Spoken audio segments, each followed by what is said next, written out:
Hey guys, it's Carl from the Philippines, and let's talk Philippines. Uh, I really haven't been posting vlogs up a lot.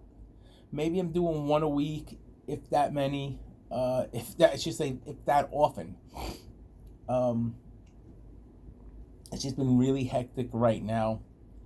I have a lot of things on my plate. I have like a storage unit. I'm trying to condense it down to get it smaller so I can get rid of like basically $100 a month off of my bill, because the unit that's just below that one is $100 cheaper. So I'm thinking that way to get rid of it.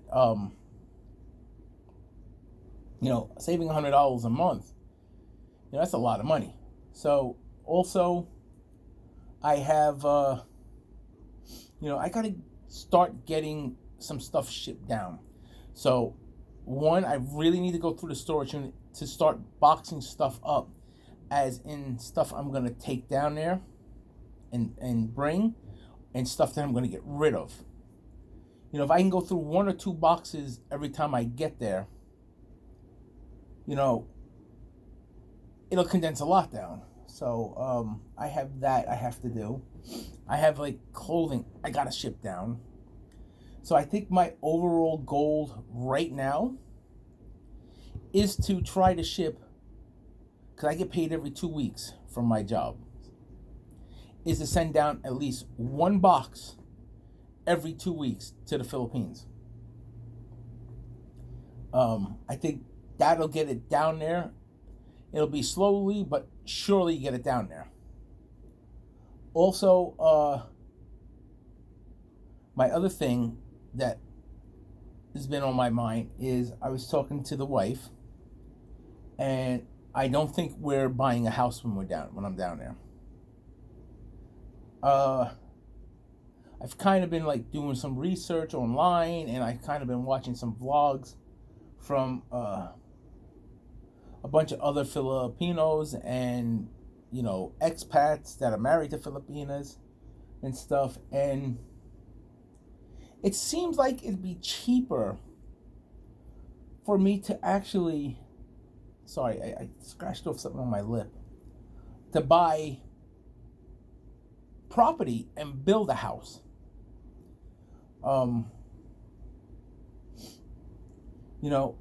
And top it off, if I build a house, I can get the house to what we want. And I could also do a lot of the work myself, because I have a construction background.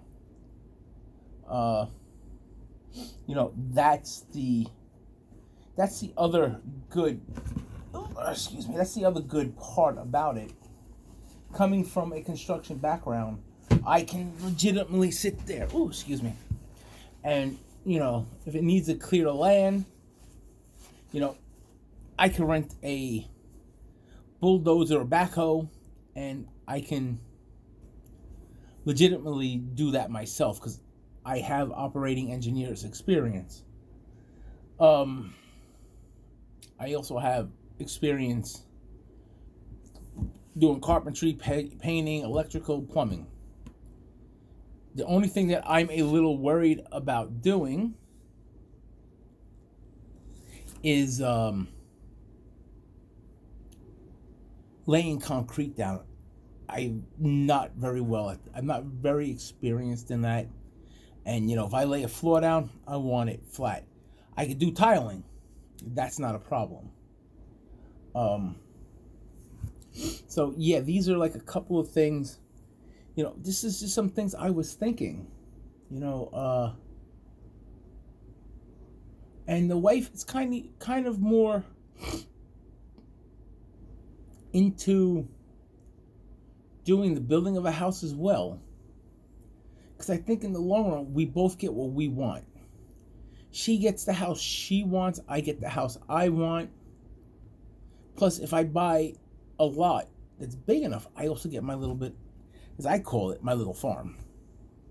It doesn't have to be like an acre. It can be, a nice sized property where I have a nice house on it, and then I can have what I want. I could have a little farm, get some chickens, maybe a couple piggies at the same time, and just go from there. So I think that's cool. I could do that.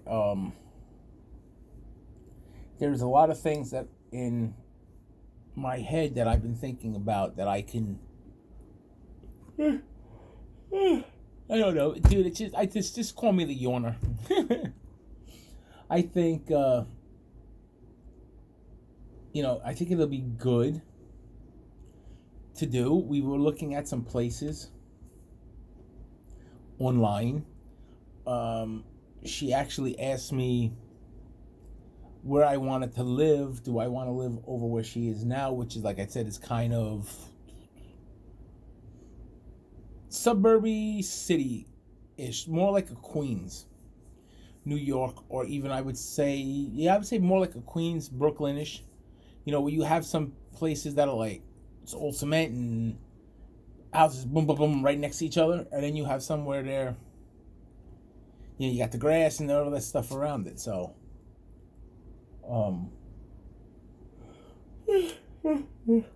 Jesus. So I'm thinking that way as well.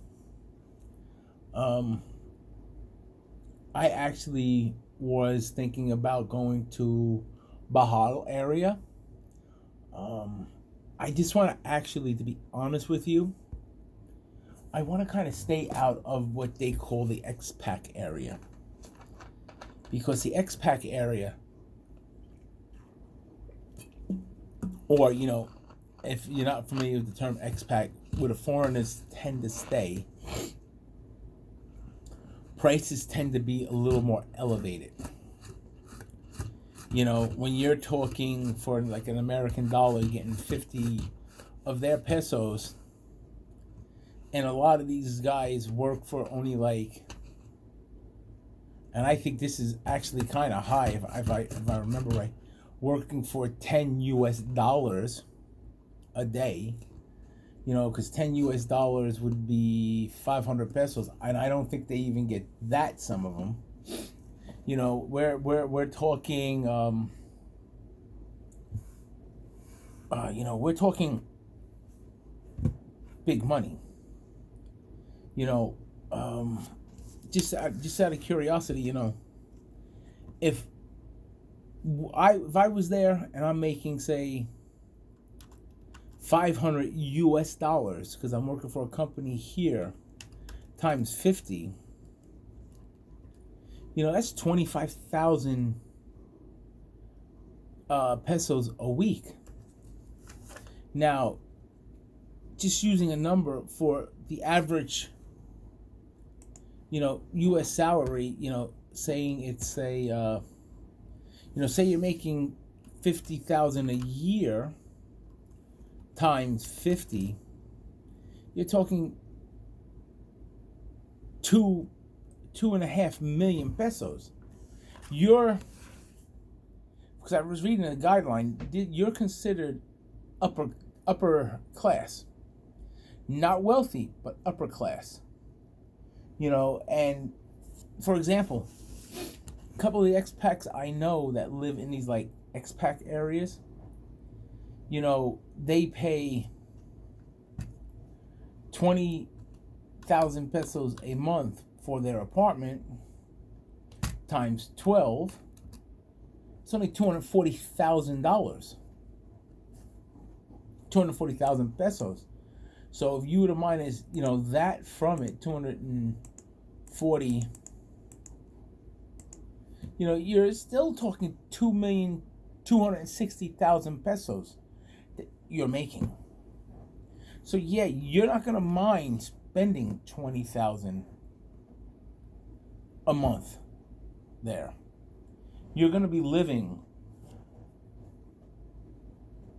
more on the higher up end. My wife just texted while I'm talking to you. So I'm gonna just hit my computer to hit Facebook. And, that'll increase, there. I don't know what's going on, but she's actually asking me if I'm there. So that was the first one I saw. So, yeah. So these are some things that, I've been looking at. And I be honest, I think I really would prefer to build my own house and go from there, because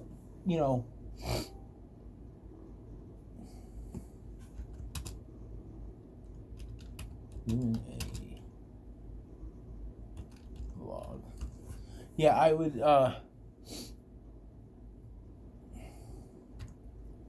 I would prefer to do, like, I don't like the kitchens there. They're very primitive. I would prefer my choice of a kitchen. When I was there with my wife in the apartment she's in, she had a 1-burner little propane gas grill sitting up on the countertop to cook. I don't like that.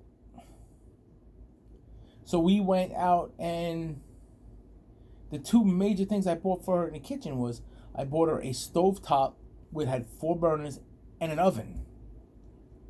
To be honest, I've seen her use the oven once when I was there, and I used it a couple times because I made like lasagna, I made a turkey. This was some stuff that I used to do. I did. I think I'm more apt to use it, especially since they don't really cook the way we do in America.